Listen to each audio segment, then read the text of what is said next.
Quoi qu'il en soit, il nous appartient à convoquer une nouvelle audience dans les 30 jours suivants aujourd'hui, qu'il y ait modification de l'acte d'accusation ou non. Nous aurons une nouvelle comparution initiale à ce moment-là.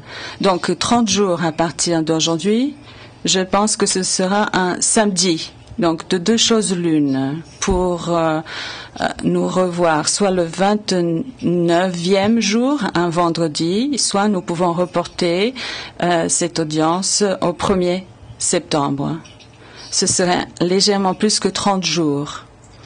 Est-ce que cela vous poserait problème que l'on convoque cette nouvelle comparution initiale au 29 août?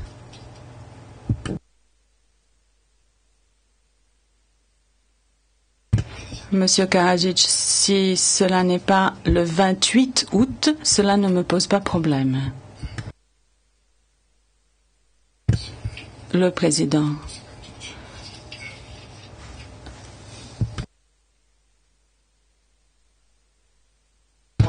Alors, on en parlera, Monsieur Karadzic.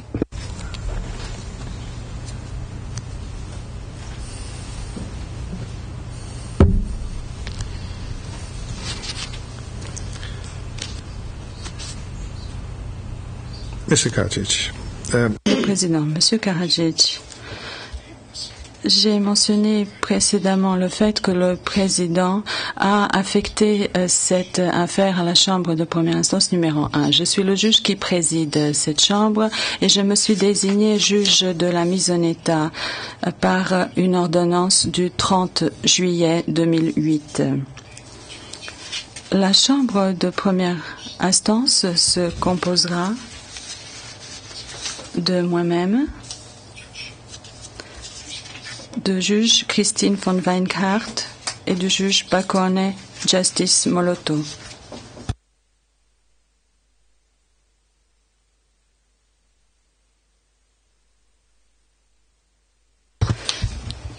Nous avons précédemment évoqué brièvement la comparution où vous plaideriez coupable ou non coupable. Vous avez dit si ce n'est pas le 28, cela me convient. D'après cela, ce sera le vendredi 29 août à 14h15 de l'après-midi que je convoque une nouvelle comparution initiale. Le président. Monsieur Karadzic, suite à l'ordonnance du 30 juillet 2008, vous allez rester placé en détention à l'unité pénitentiaire des Nations Unies en attendant le procès. Toutefois, vous pouvez déposer une requête demandant une mise en liberté provisoire en application de l'article 65 du règlement de procédure et de preuve. J'ai eu l'occasion de vous mentionnez au début de cette audience que vous disposiez d'un droit fondamental devant le tribunal de garder le silence en l'espèce et que ceci ne sera pas retenu contre vous. À présent, je souhaite que l'on vous donne lecture de l'article 63 de procédure et de preuve puisqu'il porte sur les questions d'interrogatoire de l'accusé. Madame la greffière d'audience, s'il vous plaît. La greffière d'audience, article 63, interrogatoire de l'accusé. A. L'interrogatoire d'un accusé par le procureur, y compris après la comparution initiale, ne peut avoir lieu qu'en présence de son conseil, à moins que l'accusé n'ait volontairement et expressément renoncé à la présence de celui-ci. Si l'accusé exprime ultérieurement le désir de bénéficier de l'assistance d'un conseil, l'interrogatoire est immédiatement suspendu et ne reprendra qu'en présence du conseil. B. L'interrogatoire ainsi que la renonciation à l'assistance d'un conseil seront enregistrés sur bande magnétique ou sur cassette vidéo, conformément à la procédure prévue à l'article 43. Préalablement à l'interrogatoire, le procureur informe l'accusé de ses droits, conformément à l'article 42A, petit 3. Fin de lecture. Le président, je vous remercie, Madame la greffière. À présent, je souhaite m'adresser à l'accusation. Je tiens à vous rappeler l'application de l'article 66AI du règlement de procédure et de preuve. Vous avez un délai de 30 jours suivant la comparution initiale de l'accusé. Dans le cadre de ce délai, vous devez mettre à la disposition de l'accusé les copies de toutes les pièces jointes à l'acte d'accusation lors de la demande de certification de celui-ci.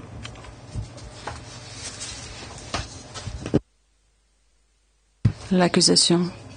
Oui, Monsieur le Président, nous sommes conscients de nos obligations au titre de l'article 66A petit i et c'est demain ou très peu de temps après cela que nous allons nous conformer aux dispositions de cet article. Le Président, je vous remercie, Monsieur Tiger.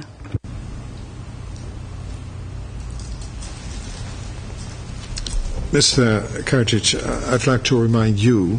Le Président, Monsieur Karadzic, je me permets aussi de vous rappeler l'accusation que la défense, reprend l'interprète, en application de l'article 72A du règlement de procédure et de preuve du tribunal, dispose d'un délai de 30 jours pour déposer toute exception préjudicielle à partir du moment où vous avez reçu tous les documents, toutes les pièces jointes, conformément au règlement, conformément à l'article 66 du règlement de procédure et de preuve. Monsieur Bramertz, Monsieur Tiger, y a-t-il un sujet que vous souhaitiez soulever à ce stade, Monsieur Tiger? Non, je ne le pense pas, Monsieur le Président. Comme Monsieur le procureur vient de le dire, nous sommes en train de réexaminer l'acte d'accusation tel qu'il est à ce stade pour être certain qu'il reflète la jurisprudence du tribunal. Depuis le moment où cet acte d'accusation a été rédigé et soumis, nous allons essayer d'avancer aussi vite que possible et je pense que d'ici à la date de l'audience suivante, nous serons à même d'apporter une date concrète telle que nous l'anticipons pour le dépôt d'une version modifiée de l'acte d'accusation. Comme la Chambre vient de le dire, une nouvelle version, une version modifiée de l'acte d'accusation ne comportera pas nécessairement des chefs nouveaux. Le Président, oui, nous verrons comment il convient de poursuivre. Monsieur Karadzic, Monsieur Tiger, pour le moment, nous allons nous baser sur l'acte d'accusation tel qu'il existe aujourd'hui. Si l'accusation venait à nous proposer une nouvelle mouture de l'acte d'accusation, nous allons appliquer la procédure qui convient d'appliquer pour voir si l'acte d'accusation sera modifié ou non. Si nous travaillerons avec l'acte d'accusation que nous avons aujourd'hui. Oui, Monsieur Tiger, oui, Monsieur le Président. Est-ce que vous envisageriez éventuellement une ordonnance aux fins de communication s'agissant de la communication des pièces? Le Président, vous avez dit que vous alliez communiquer demain ou très rapidement. L'accusation, oui. Le Président. Oui, si nous décidions de rendre une telle ordonnance, ce sera très probablement demain. Ou est-ce que vous souhaitez que je le fasse oralement à ce stade, Monsieur Tiger, comme vous le préférez? Monsieur le Président, un instant, s'il vous plaît.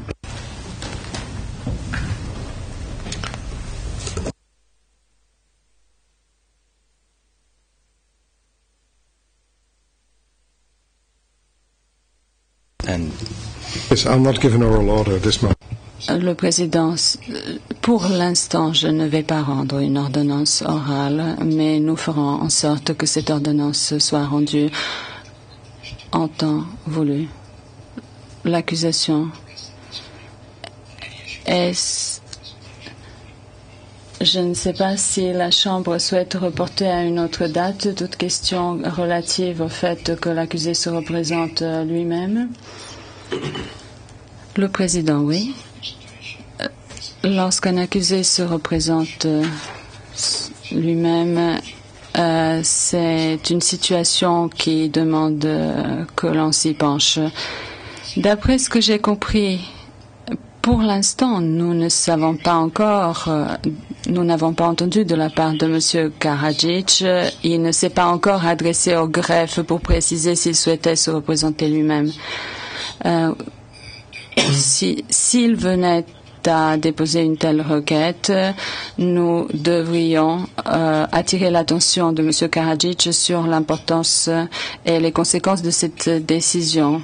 Pour l'instant, je peux esquisser en quelques mots les éléments les plus importants relatifs à cela.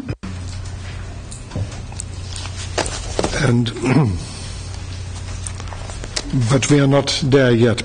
Mais ceci est encore prématuré puisque vous ne nous avez pas encore dit que vous ne vouliez pas être aidé par un conseil de permanence pendant cette audience.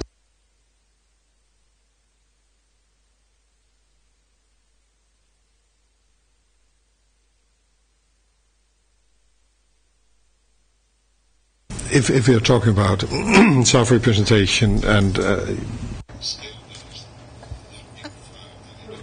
pour le moment, rien n'a été dit expressément à ce sujet, mais le droit à se représenter soi-même est un droit qui n'est pas un droit absolu. Il peut être restreint dans certaines situations. Si un accusé choisit se représenter lui-même, à ce moment-là, il doit également accepter d'assumer les responsabilités pour tout inconvénient qui en découle en l'absence d'un conseil professionnel.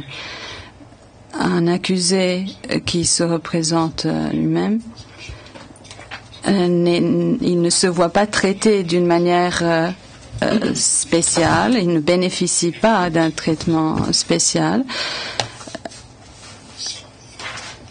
Il n'y a pas de disposition prévoyant une aide juridictionnelle dans cette situation-là. On peut cependant allouer certaines ressources aux assistants qui accomplissent certaines tâches et qui satisfont aux conditions prévues au règlement de procédure et de preuve, mais il n'y a plus garantie du droit au secret de communication et toute question de cet ordre relève des décisions du greffe. Enfin, un accusé qui choisit à se défendre lui-même doit en informer le greffe par écrit aussi vite que possible. Peut-être est-ce prématuré, Monsieur Karadzic. Vous ne bénéficiez pas d'aide d'un conseil aujourd'hui pendant cette comparution initiale. Voyons ce que nous apportera l'avenir.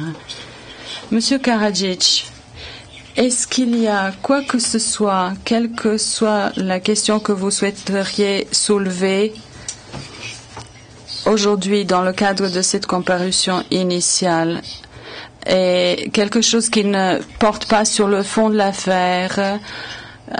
Nous n'allons pas aujourd'hui parler des exceptions préjudicielles, mais de toute autre chose que vous souhaiteriez soulever à ce stade.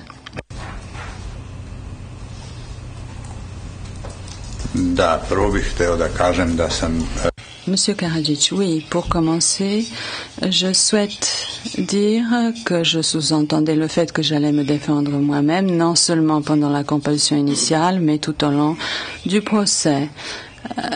Quelles que soient mes pensées qui concernent cette institution et avec tous mes respects pour ce qui est de vous, je me défendrai moi-même tout comme je me serais défendue face à toute catastrophe naturelle qui n'a pas le droit de m'attaquer. Et permettez-moi de vous corriger, permettez-moi de vous rappeler que la date de mon arrestation qu'on vous a communiquée est erronée. Et je souhaite également vous informer sur de nombreuses irrégularités qui concernent mon attitude à l'égard de cette institution et le fait que je me trouve ici devant vous. Ceci ne porte pas sur le fond fond de l'affaire, mais concerne uniquement les irrégularités qui relèvent de la procédure s'agissant de mon arrivée ici. Et si vous m'y autorisez, je souhaite en parler.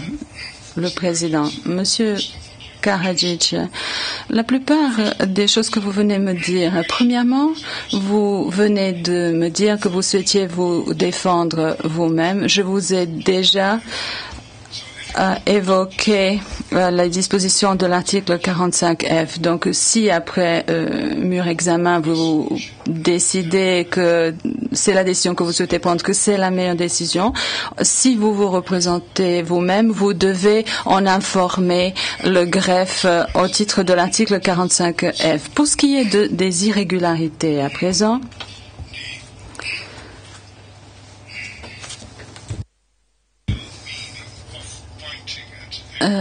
le sens juridique du fait d'avertir qu'il existe un certain nombre d'irrégularités peut avoir deux significations. Vous pouvez contester la compétence de ce tribunal,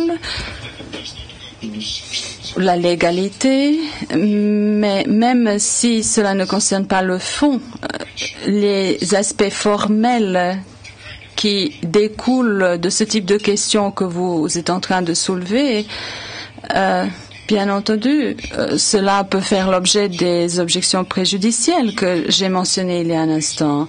Donc, si vous souhaitez que l'on se penche comme il convient sur ces questions, il faudrait que vous adressiez à la Chambre par voie d'exception préjudicielle. Et en fonction de la nature de vos écritures, nous y pencherons dans le cadre des audiences publiques. Si vous déposez des écritures, ce seront des documents publics. Donc, s'il y a des irrégularités de quelque nature que ce soit, je vous invite à bien vouloir en parler dans vos écritures.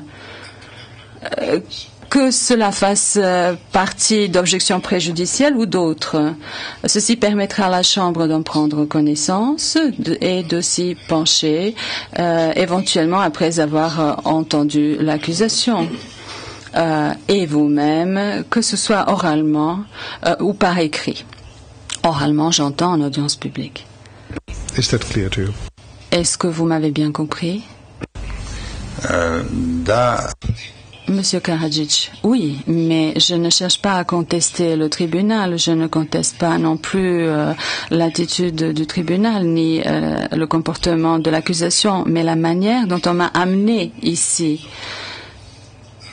Et si vous m'y autorisez, je souhaite exposer la situation et expliquer quelle est l'attitude que j'ai réservée à cette institution depuis le moment même où on a dressé l'acte d'accusation jusqu'à aujourd'hui. Ce sera très bref.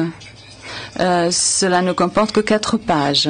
Mais je pense qu'il serait juste de me donner la possibilité de faire part des événements qui se sont déroulés et qui ont trait à la manière dont j'ai été amenée ici. Le président, je ne vois pas d'inconvénient à ce que vous évoquiez cela brièvement, mais puisque nous sommes ici dans le cadre d'une audience qui est une comparution initiale, je suis ici seule, je ne suis pas accompagnée de mes collègues, membres de la Chambre, je préférerais que vous exprimiez par écrit. Mais je peux vous accorder 2 minutes, par exemple, pour que brièvement vous puissiez exposer à la Chambre ce que vous souhaitez dire. Mais je n'aimerais pas que vous donniez lecture d'un document de 4 pages. Brièvement, dites-nous simplement quelles sont les questions que vous souhaitez soulever. Brièvement, en 2 minutes, je vous donne la parole.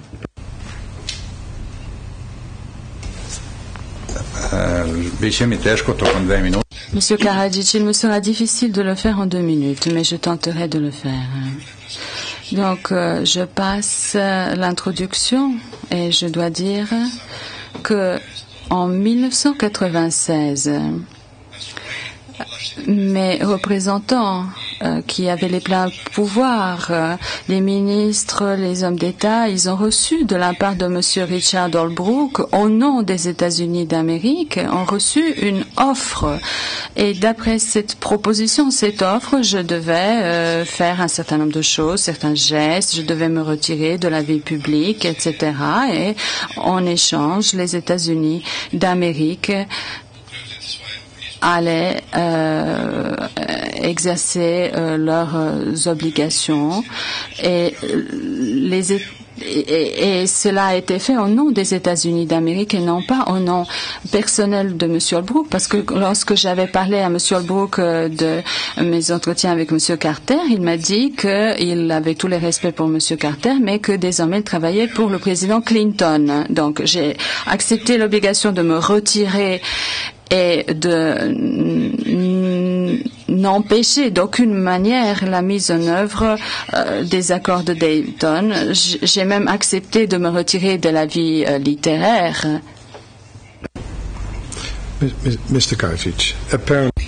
Le juge Horry, Monsieur Karadzic, apparemment, vous voulez porter à l'attention de la Chambre le fait qu'un accord impliquant apparemment des personnes liées de près à un État aurait été conclu. Bien entendu, la Chambre n'est pas au courant de l'existence d'un tel accord. Si vous tenez à évoquer cette question, il importe pour les juges d'être informés de l'ensemble des faits et de connaître tous les éléments susceptibles de les prouver avant de réfléchir à la question. Il importerait également d'expliquer à la Chambre quelles conséquences ceci peut avoir pour, à votre avis, pour la suite du travail de ce tribunal. Nous allons donc attendre que vous soumettiez vos écritures, après quoi nous verrons dans quel contexte il est possible de les situer s'agissant de contester l'exercice de la compétence de cette institution ou de resituer vos écritures dans un autre contexte souhaité par vous. Auriez-vous quelque chose d'autre à dire, Monsieur Karadzic? Je crois que ceci est très important pour mon destin et pour ma situation juridique, car ce que je fais en disant cela, ce n'est pas contester le tribunal. Je voudrais simplement expliquer pourquoi je comparais devant ce tribunal simplement maintenant, plutôt qu'en 1997 ou 1998, date à laquelle j'avais très sérieusement envisagé la possibilité de comparaître. Mais à l'époque, j'étais en danger de liquidation physique en raison de l'accord que j'avais conclu avec M. Holbrooke, même si ce dernier m'a bien dit que le département d'État américain avait tenté d'obtenir un retrait des charges retenues contre moi, mais que la chose n'a pas été possible. Et d'ailleurs, M. William Steibner a également témoigné de l'existence de ces efforts, le procureur général ayant refusé de retirer ses charges. Le juge Horry, M. Karadzic, vous avez commencé en disant que vous pensiez que la chose dont vous vous apprêtiez à parler était très importante. Je ne nie pas le fait que pour vous cela puisse être d'une très grande importance, bien que ce ne soit pas une question à aborder durant une comparution initiale. Je comprends que vous estimiez que toutes ces explications quant à votre situation personnelle puissent avoir une implication sur la comparution initiale à laquelle vous assistez aujourd'hui. Mais vous aurez toute possibilité de vous expliquer à ce sujet devant la Chambre. Y a-t-il d'autres sujets que vous aimeriez évoquer? Monsieur Karadzic, eh bien, si je suis restreint de cette façon, je tiens à dire que mon arrestation à Belgrade a également été illégale. J'ai été retenu pendant 3 jours par des civils dont je ne connaissais pas l'identité. J'ai été maintenu en détention dans un lieu inconnu de moi. Mes droits ne m'ont pas été lus. Je n'ai même pas bénéficié du droit de passer un coup de téléphone ou ne serait-ce que d'envoyer un SMS pour avertir mes amis, et mes amis ont été contraints de rechercher ma présence, y compris dans les morgues et les hôpitaux. Après cela, la procédure appliquée a été régulière. De même, il y a eu de nombreuses irrégularités.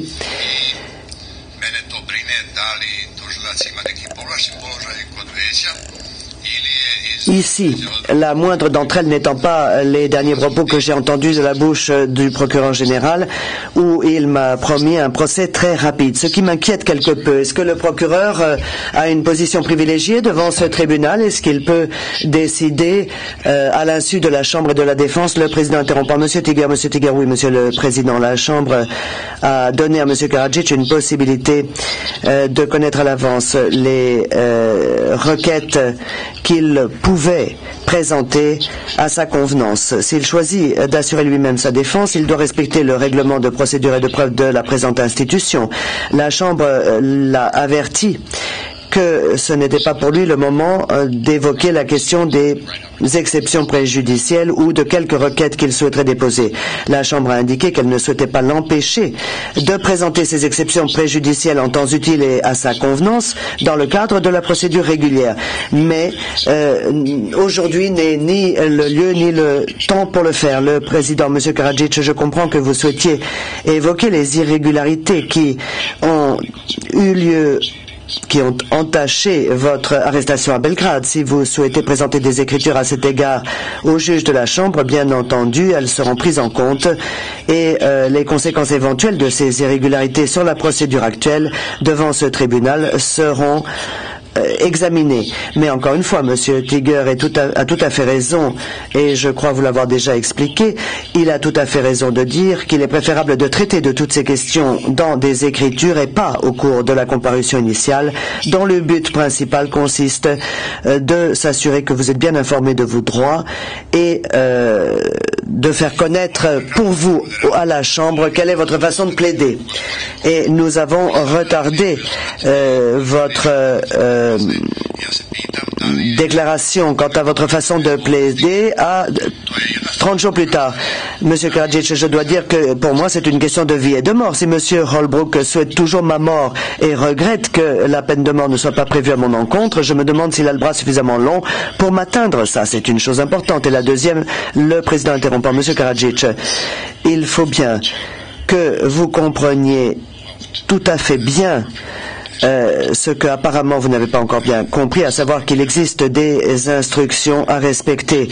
Vous êtes censé vous adresser à la Chambre à des moments bien déterminés et le moment en question n'est pas maintenant. Encore une fois, ceci n'a pas pour but de nier en quoi que ce soit l'importance des questions que vous souhaitez évoquer, mais vous n'êtes pas dans le cadre susceptible de vous permettre de les évoquer maintenant. Compte tenu apparemment de la nature des questions dont vous aimeriez parler, y a-t-il d'autres points que vous aimeriez aborder, Monsieur Karadzic? L'accusé est bien dans ce cas. Je vais déposer des écritures, mais je tiens à vous faire connaître deux inquiétudes de ma part. D'abord, j'ai des inquiétudes pour ma vie, et ensuite, je m'inquiète d'une rapidité exagérée de la procédure, car la rapidité peut parfois être source de danger. J'ai entendu ce qu'a dit le représentant du bureau du procureur et je crains donc, après avoir entendu cela, ne pas être en mesure de bénéficier d'une durée suffisante pour une procédure régulière. Et je voudrais maintenant vous faire transmettre les 4 pages de ce que j'ai déjà écrit avant de venir ici. Monsieur le juge, Monsieur Karadzic, avant de déposer une procédure, il y a un certain nombre de conditions à respecter. Dans ce tribunal, vous ne pouvez pas vous contenter de remettre physiquement un document à une tierce personne. Je vais réfléchir avec mes collègues sur le fait de savoir si nous pouvons accepter vos écritures au sujet des questions que vous venez d'évoquer. Donc, pour le moment, vous êtes invité à conserver ce document par devers vous. Et si les juges de la Chambre estiment qu'il existe un moyen dans la procédure qui vous permet de déposer ces écritures, vous pourrez le faire. Monsieur Karadzic, après avoir entendu les mots que vous venez de prononcer, je me rends compte que vous craignez pour votre sécurité. La sécurité d'un accusé dans un quartier pénitentiaire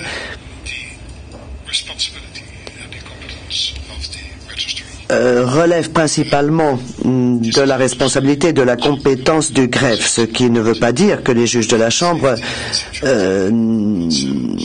n'ont pas la possibilité de s'en préoccuper de temps à autre. Mais la sécurité d'un accusé relève avant tout de la responsabilité du greffe. Et pratiquement toutes les décisions, sinon toutes les décisions relatives à la sécurité d'un accusé, sont prises par le greffier. Elles peuvent être vérifiées, examinées par le président du tribunal, mais pas par les juges de la Chambre de première instance.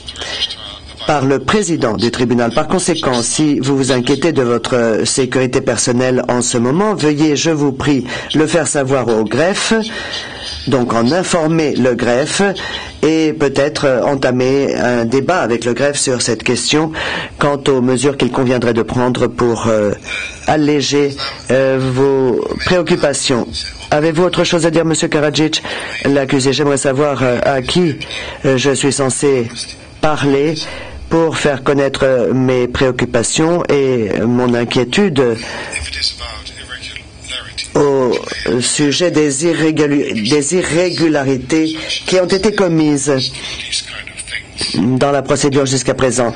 Le juge Horry, eh bien, si vous voulez parler des irrégularités qui ont entaché la procédure, telles que l'aspect le caractère illégal de votre arrestation ou de ce genre de choses, vous pouvez vous adresser à la Chambre par voie d'écriture.